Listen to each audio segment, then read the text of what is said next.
Okay, I wanted to make a full video of my grow space, and this is my grow tent that I've made out of PVC plastic. Whoops, there we go.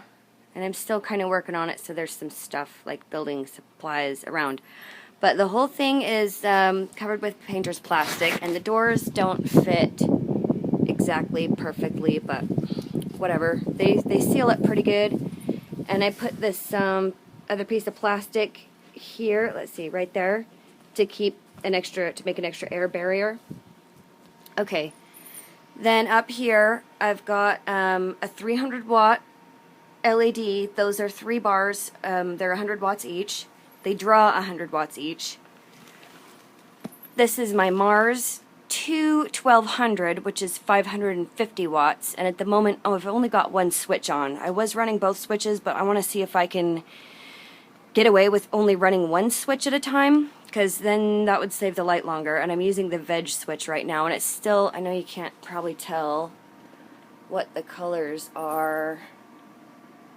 There's some blues, reds, oranges, yellows, maybe a couple whites, but there you can kind of see the mix, and it puts out a really pink, well, it's a kind of pink bluish light.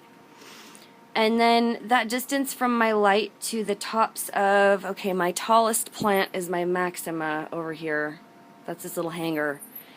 That is a good, from there to there, that's 2 feet. And the Maxima's got some, the anthocyanin pigmentation and stuff like that.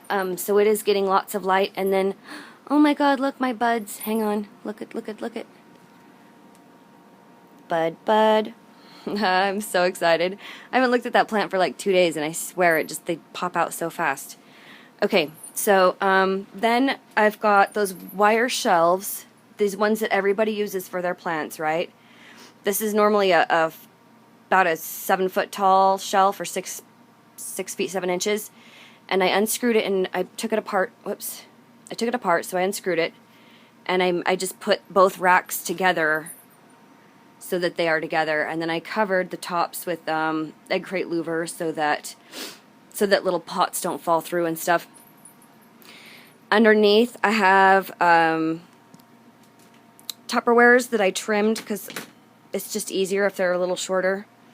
So I've got 3 of those, and they don't fit exactly, so I kind of have to scoot them over to get that edge, and then I drilled holes in them. Like, you can either just drill a hole or do this,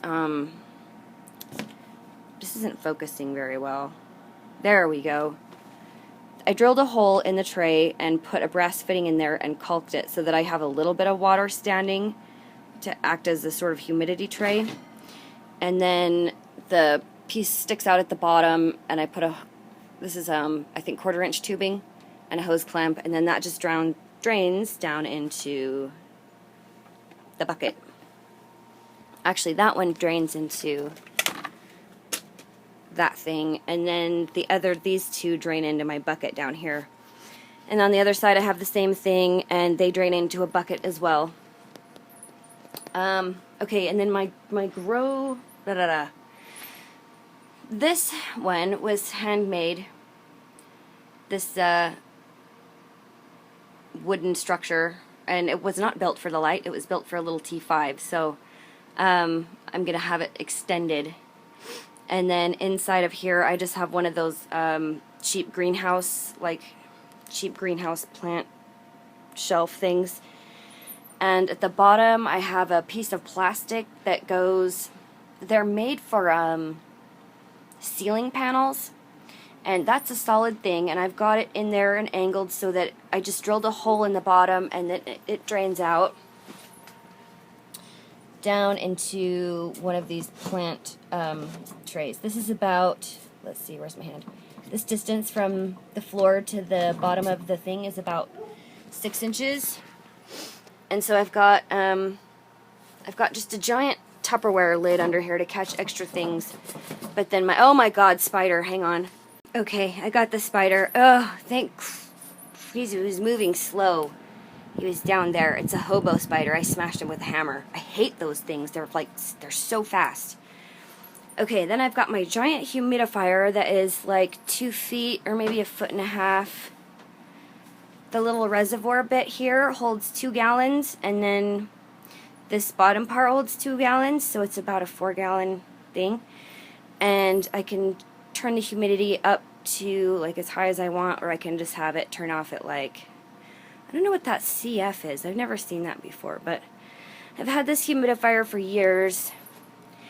It's and this is an 8-foot by 8-foot area in here, and this with all the lights on, with that at both switches, and this one, it's only at 50% right now. I've dimmed it to 50% to see how things work on 50%, but it'll get to like 85 in here, and it's, I don't know, I should turn them back up so it's nice and warm. But this is focusing so weird in the lights in here. Anyway, yeah, so then that I've got on a, well, it's also hooked to the ceiling, but it's hanging also on a portable closet rack, just in case, because I don't ever want that light to fall on my plants.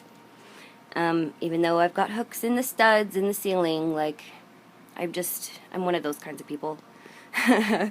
So, all these guys down here, I've got my highlighters in the highlight requiring plants in the center, and then my lower light ones around the perimeters. And it works really well. And then I've got so much light up that wall. I can't hang things all the way to the top because it's just not enough light, but I can hang them all over the side of there, and that's really nice. And then I built this, that's my El Dorado. Look at its crazy roots. They go all the way down to there. I'm going to put some Spanish moss on there today because I have to water that thing like 6 times a day and it sucks. So, yeah, the hot box was put together for that plant specifically. I made this whole box for that one plant.